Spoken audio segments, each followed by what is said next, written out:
Happy Monday, my fabulous vibers. Welcome back to my podcast, where I believe that every woman deserves the freedom to craft the life she wants and the guts to go after it. We will share stories, facts, opinions on various aspects of life to give you that kick in the ass to light you up and spread killer vibes every day, 24/7. We are now in season 3. We're really excited that today we're actually going to be joined by our favorite male guest, my husband, Rusk. Hello. Everybody loves to have Rusk on the podcast. I appreciate that. They always say that you always bring a really good perspective, and it's very direct and straightforward and down to earth. Okay, well, that's good to know. I appreciate the feedback from folks out there. Yeah, and the topic that we're talking about today, we're discussing it today, and the reason why I wanted you to be a part of it is because it's a topic that comes up a lot in terms of where my listeners, ask for things and topics that they want to know and they want to share. And it's how do we raise teenage boys and how do we raise them in a society that's hyper-sexualized, stimulating. Yep. There's a lot of the things always going on, whether it's on social media, whether it's on TV, YouTube. There's so many places where kids are getting tons and tons of imaging.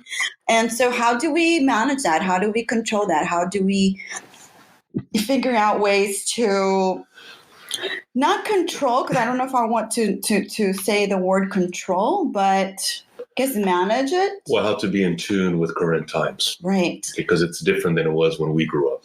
Yeah, and so we're not that much older than our kids. I mean, not like you're like, we're not boomer parents. That's a whole other episode that we can talk about boomer parents. We can have a whole episode about our parents, well, to be honest. Age doesn't necessarily determine a generation. Generations are determined by the times of the cultures and particular large events or large changes in culture that affects our day-to-day activities. And right. The kids that grow up, the generation grows up in those activities or those changes in time are really how generations are defined. So, yeah, and I think, we just had a birthday. Our little one is 13. Our oldest one is 18. Alex is a senior in high school. Yep. Our little one is a 7th grader in middle school. So he's really, coming to his own. I think we are noticing that he's starting to grow into his little body, little boy body, little manly body. He's still not there yet, but, I think we see it. We notice it. We have 2 teenagers now. Yeah. And we actually did this on purpose. Alicia and I actually planned our kids out. It wasn't coincidence. It wasn't accidental, or it wasn't, something that just we decided later on. It's just we decided that we didn't want to have 2 teenagers at the same time. We didn't want to have 2 kids learning to drive at the same time. We were looking at the cost of insurance, 20 years ago at that age. Also college. We didn't want 2 kids to college at the same time.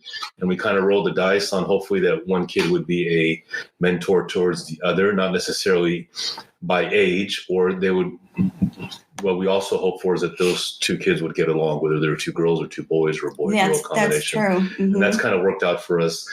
Has nothing to do with our doing. That's just the luck of the draw. It's their nature. They more often than not do get along, and one can look up to the other. And we did that all that on purpose. Yeah, and I think, people who know us personally know that we're very type A, both of us, and we are planners and we're organizers. So for us, to kind of have a sense of where we're going with our kids is super important. But we also why don't you tell people what we're drinking before we keep going? Because everybody's going to ask you what you ask me drinking. To do a podcast, I always have to have a drink. It kind of lets me loose. It lets the juices flow, and it gets the brain cells kind of going in the right part of the brain to help me think. So I'm drinking what I gave Alicia some, one of my favorite regions of the world. And for those of you who don't know me, well, I'm studying for WSET Level 3, which is the big boy and big girl stuff. Got to blind taste wines and really get into the nitty gritty. So I've really taken this to another level.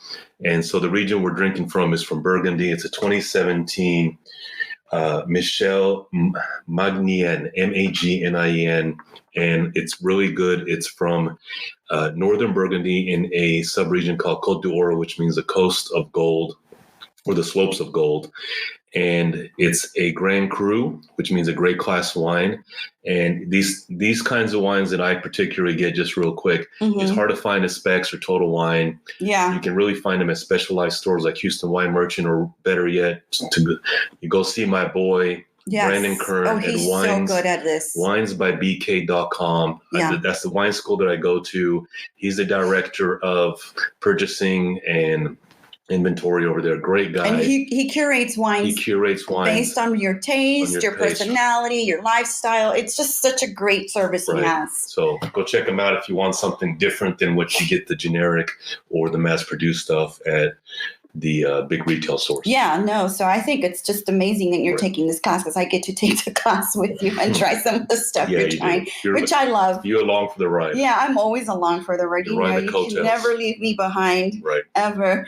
So, so let's go back to what we were saying earlier, because I think this is just a topic, and it also kind of makes us a little nervous and gives us anxiety. I know it gives me anxiety to talk about my kids and talk about parenting styles and to talk about, how we go about managing what they see and what they do, because we do know, we're very much aware that the kids are seeing things online that we do not want them to be seeing. But do we go so far as to disconnect social media from them, or do we go so far as to teaching our kids how they should be viewing social media? So Alicia and I, what we've done is we've always taken the middle of the road approach. We don't think it's healthy to completely disconnect your kid from society. We don't think it's healthy to take video games away from them. We think there just needs to be a good balance. There needs to be a balance of activities outside. There needs to be a balance of sports. There needs to be a balance of video games and a balance of social media. We personally don't allow our kids to stay up past 10:30, 11 o'clock at night. We all understand and believe that kids need a good night's sleep, like we all do. They don't need to be chatting at 1 or 2 o'clock in the morning. It doesn't make for any kind of productive person. We let them play video games after school for a little while. They need to come home and decompress, and then they kind of get to their assignments. And that's we just kind of take a middle of the road approach. So I think that if you hide things from kids, especially teenagers, teenagers I'm talking about into their early to mid 20s, because we know it doesn't end at 19. And I think that you do a better job of having them have access to what goes on in the world. So they're not surprised. They're not shocked when they get out there. They know what's going on. And you must also constantly have communications and conversations with what all the time. And I was just going to say that I think it starts from the beginning of talking it out and making sure that they can come to us with a question about anything. I know the little guy, our little Max, is really good about coming to us when he sees things on TikTok that he's just not clear about, or things that he feels like they're kind of crazy and nutty and conspiracy theories. And he's really good about coming to us or finding information for himself. But first, I think it's really important that we do talk things out. And if we see a problem, that we address the problem right away. I know that for us, we have our kids' emails with us, and all of their social media are connected to our emails, so that we know, when they're connecting and when they're not. I know that you also go to his computer, go to his laptop, and you scroll through it sometimes, just to make sure that the things that he's looking at and the things that he's writing are not things that are going to be, crazy or leading to something more. And it's not that I'm trying to be nosy or we're trying to pry into our kids' privacy. We understand. Or because we think they're doing something wrong. No, it's not like that. We don't think that. We're trying to protect our kids, because a lot of the information that's coming down wasn't available to us in our generation. We had pagers and we had phone calls, and that's all we had. We didn't have anything visual. It was all audible. So it's a very different sensory gig going on in your brain.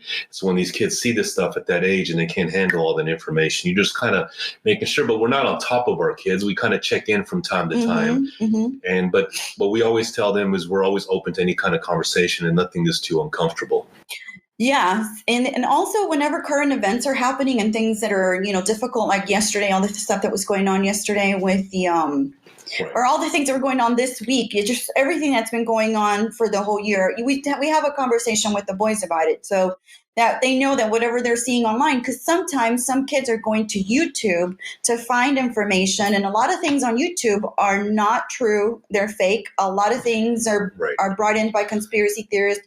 A lot of racist channels are on there. So we're always trying to make sure that, we know what they're looking and what's out there, and then we're ahead of the game too. Like, we're not clueless to that the kids, are watching things and are looking at things. Yeah. We don't want to be helicopter parents or bulldozer parents where we're clearing the path for our kids.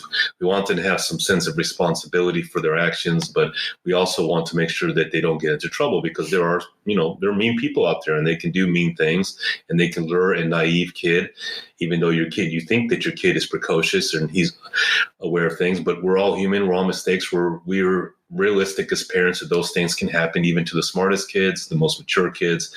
We're all valuable. So we're not micromanaging their daily activities. We're just making sure that they know that anything that they feel uncomfortable with, they can come and talk to us about. Yeah, and I think it also goes back to when we have the conversations and we give the kids the values that are important to us. For example, one thing that I'm always kind of like a little worried about is when they see naked photos of women, or when they see sex scenes, or when they go to a YouTube page and there's porn, or those are the kinds of things that I'm always concerned about, because I always want to make sure that the kids maintain like a realistic sense of what sex is and a realistic sense of what women are and who women are. So even though I know that's out there maybe, and they are looking at it, because we know we have teenagers and their boys, and it's their nature. And it's nature. Don't fight the nature. Just explain it. You explain it, you talk to them, but I also have a conversation about women and the role of women. And I always give them the example of myself, my sisters, my mom, everybody around me, and how women should be portrayed and how women should be respected. And the way that you treat me, the way that you respect the way that I am, who I am as a person, my opinions, the way that I dressed, the things that I want to do. I think those are ways that we model for our kids what values we think are important for them. And so every time they see something online that is against their value system, or something that they think is good, they know that they have that ability to delete it, disconnect it, and push it away. And we reinforce that. We reinforce those behaviors when the kids do it. Right.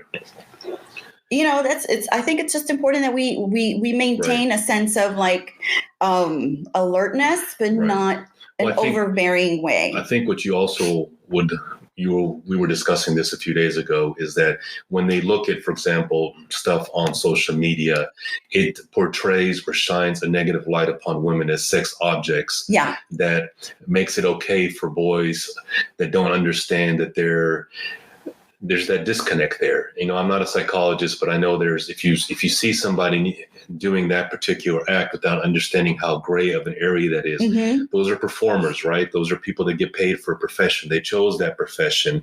And I don't think they understand necessarily the economics behind that. They just see it simply as the act for itself and not the larger picture. So that has to be explained. You can't treat people that don't go into that profession the same way as the people that you meet on an everyday basis, or have the same expectations of when you get to meet groups that way. You have to be able. We tell our boys, you must always respect women, because it's just not.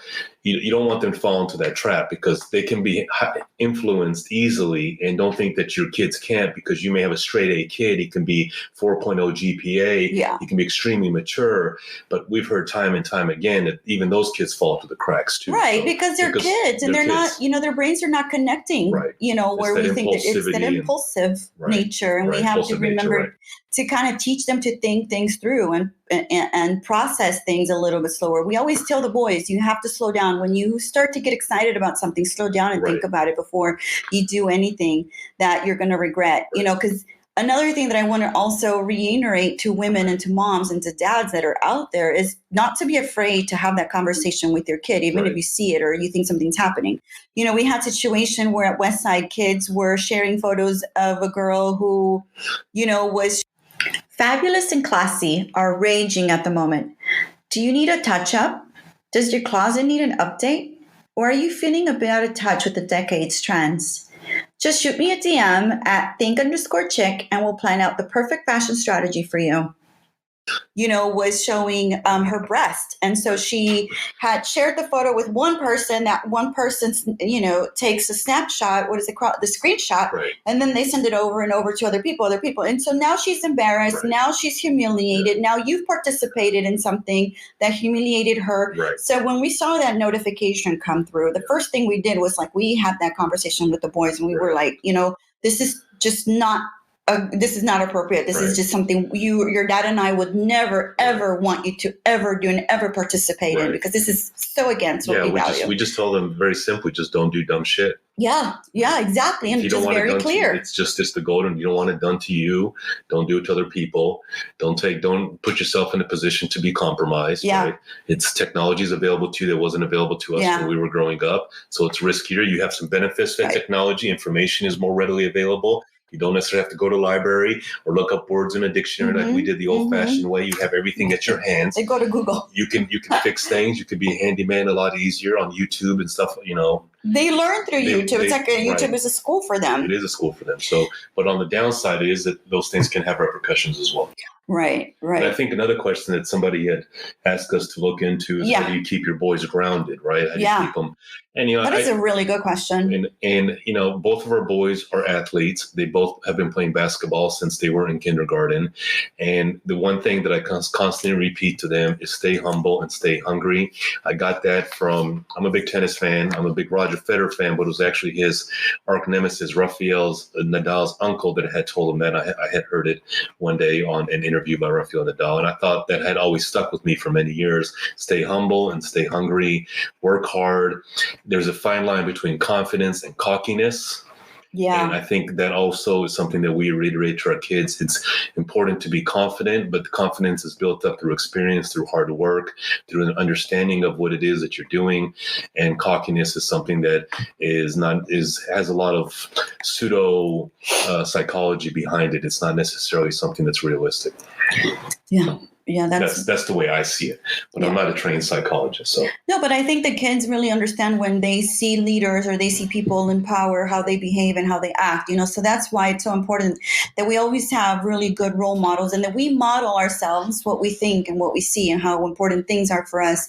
The other thing I wanted to recommend to parents is to know the sites that your kids are on and know the apps that they're doing. Like if they're on TikTok, go on TikTok and look at what they're looking at, and maybe get an account for yourself so that you can start following them and see what they're sharing. It's okay to be a parent. I think a lot of parents don't want to, are afraid, from what we've heard from conversations we've had with friends and friends of friends at different social engagements.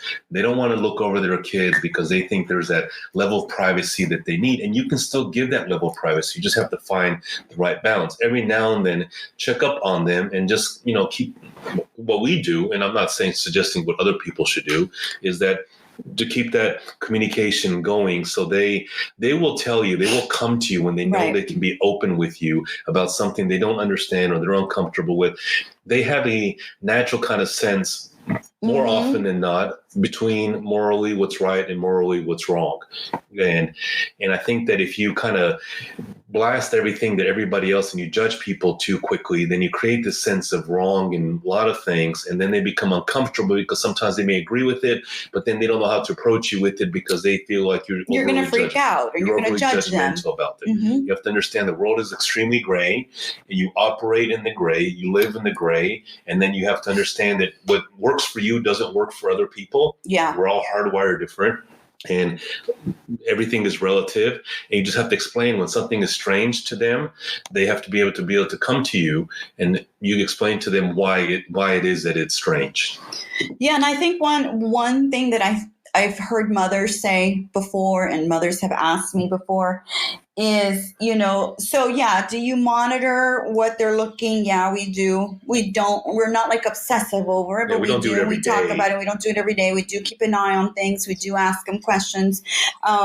Especially when there's so much conspiracy theory going out there, and there's so much QAnon bullshit going on. We're really aware that our kids are getting the right information, that they're not buying into some bullshit theory out there. Yeah, we don't want our kid to end up being Sandy Hook. No, absolutely. Right? We don't you want have to keep an eye on all those things. Or what happened in Florida. You want to be aware of what your kids are. We're not naive to think that our kid can't one day, do something outrageous. Right. They can snap. So they can, but I think we also have to be very deliberate in with the way we talk to them about what they're posting themselves. Right. And that's another conversation that I have with the boys. It's is it necessary that you post this online? Is it, what are you posting to? Right. And that goes back to girls. Girls are really good about posting for themselves, their selfies, their photos. And it's really important that moms have that conversation with their girls as well, because, the bullying that happens in girls is at another level. Boys don't encounter that. I think a lot of times boys encounter things and they kind of move on quicker. Girls are much more malicious in the way that they hurt each other on social media. You can't be friends with her. She's this or she's that, or she was, there's just so much. I've heard craziness, and I've been a girl. I've gone through things like that, and I've seen the things that they post, and it's really, really sad. They'll go through, they're ugly, they're fat, they don't have any friends. They can be just so evil and so nasty. And how do you approach that conversation? It's a lot of talking and a lot of patience and breathing through things, and reaching out to other moms to ask them how they deal with it. I think it's important that we also remember there is a community of moms out there that are ready to give you, a helping ear and a piece of advice. One thing I really want to stress is don't feel like you're a failure because your kids are doing something that you don't like, or they've done something that you don't like. They're going to be kids. Our boys have done things that we have just been super upset about, and just, I cried at night over, my son getting earrings, going behind my back and doing that, knowing that I didn't want him to do that, knowing that I had said no to that. There's things that he's done that. Yeah, the kids aren't perfect. But I have to remember that they're not perfect. Well, they're not perfect, and we don't appreciate the parents that try to portray their kids as stellar, because we know there's always something that is not necessarily kosher about everybody out there in this world. I always believe the philosophy of there's two currencies in this world that really mean anything. It's loyalty and authenticity. And if you're not loyal to the people that are loyal to you, right, and if you're not authentic to people, then I think that you can't necessarily, succeed in this world. I think people want to know who you are, and I think people are accepting of people that are valuable, and more so for our kids. Yeah. And you guys are probably, earrings, it's not the big deal. He didn't get a tattoo. And some people will say, well, earrings and tattoo are still not a big deal. He's not doing drugs. It's all relative. It's all relative to people, and parents get to parent their kids the way they want to parent them. Right. Yeah. But that doesn't mean we cannot have the conversation. That doesn't mean we can't, share how we do things and how we encounter different situations. There's parents out there that don't want their kids to drive. They're 18 or 19, and we had our kids driving when they were 14 and 15. I know. I told Max that my dad was letting me drive at 13, and he was like, "Mom, I'm 13. Can I go start driving?" The second that kid turned 13 a few weeks ago, he's been harassing me just about every day when he can go drive. So I finally took him last Sunday in the parking lot. He has been waiting to turn 13, because I said that to him a while back. That kid is so hard to say no to, because he's actually such a great demeanor. Yeah, and he's going to be okay. He's going to be fine. Let's just end it by just also talking about one component of social media that is very difficult for me to talk about, and it's difficult for, I think, a lot of people to talk about. And that is really monitoring your kids' moods and your kids' fluctuations in their emotions. There's a lot of stuff that goes on social media that can lead to suicide, that can lead to depression, that can lead to kids having do something self-harming to harm themselves. And it's really hard. I mean, you've got to keep an eye on their anger. I mean, if it changes, if their impulsivity goes from 0 to 10, you've got to remember they have an underdeveloped prefrontal cortex. That means that they don't always see the consequences of things. So we have to always be on alert and talking to things. I can say that for the longest time, I wasn't aware of a lot of things because I was so busy working and my brain was so consumed with my job. But then looking back, I'm like, wow, did I miss anything? Did I miss any signs on my kids? Did I miss something that I was supposed to know? And now I'm just more aware that I think, we have to keep in mind that those are things that even though they're difficult to talk about, I think it's important that we do talk about that. It is important. And we were worried about our older son from that 14 to 16 age. There was a lot of mood swings every day. There was a lot of people don't like me and friends don't like me. I don't have any friends kind of stuff conversation. There was borderline, depression, and that was coming out. And it's just like, what do you do as a parent? You try to find different solutions. You try to say, you've been through it before, it's an age, but maybe it's not an age. How do you know your kid is not, falling into a depression? How do you know that he's not getting worse? So it's real out there. And that's why, and it becomes more real with social media being available, is because they can all kind of communicate and they can also influence at the same time. Influence each other, exactly. But both, because you can find a group of other kids that are pressed like yourself, and then they find that it's the new normal, and then it makes it worse. Back then, by being disconnected from a lot of people, you had to actually talk physically face to face, and it becomes a lot easier with the way social media is right now. But they also can be influenced as well. And there's a lot of good things that can come from social media. I know our oldest is a photographer and a videographer. Like, he's been using social media to promote his videos, and he's been able to get little gigs on the side from his videos because they're so good. Yeah, he's doing great. So there's always a good thing. You just have to direct your kids to put that energy into something good, and look at what they're doing, but look at what they're also posting. And encourage them to be creative. If they like dressing up, that's a great thing because they're using their creativity. If the girls are, taking photos with their friends, they're socializing. There's a lot of really good things that can come from social media. It's not just always bad. Yeah, because our older son is a right brain kind of kid. He's a center right, and right brain, most of you will know, artistic, and his parents are very center left. I'm a very left brain. I don't have an artistic side to me. I do matching colors, but I don't think that has anything to do with the way my son sees the world. And I think that's thanks to your mom. That's probably thanks to my mom.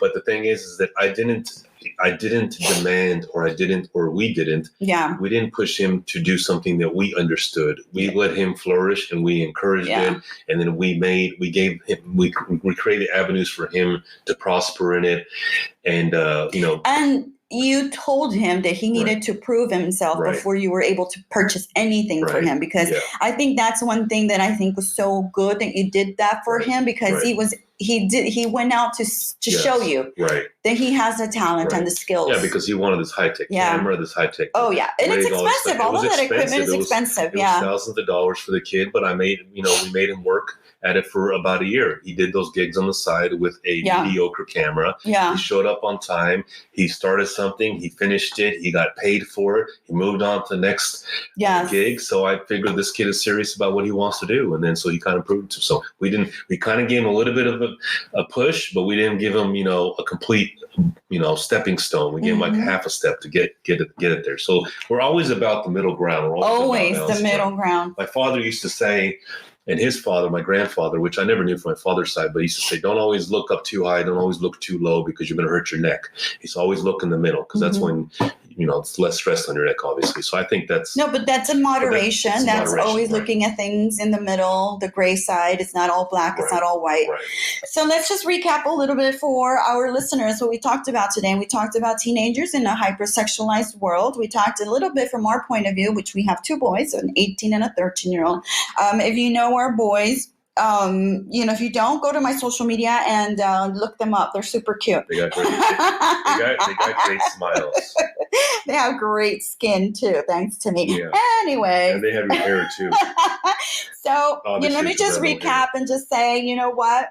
Be clear with how you feel about social media. Talk to your kids about things that are going on currently. If you feel like their attention is always on social media, find something else that they can pay attention to, that they can be great at, and just deviate that a little bit.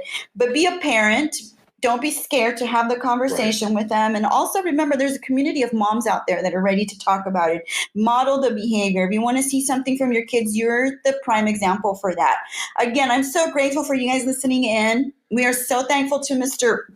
E for being here today. Well, thank you for including me again. Thank you for it gives me an excuse to try another wine. You don't need an excuse, Mr. E. So we love to have you follow us and go and tell your friends all about us. We can't wait to see where we go next.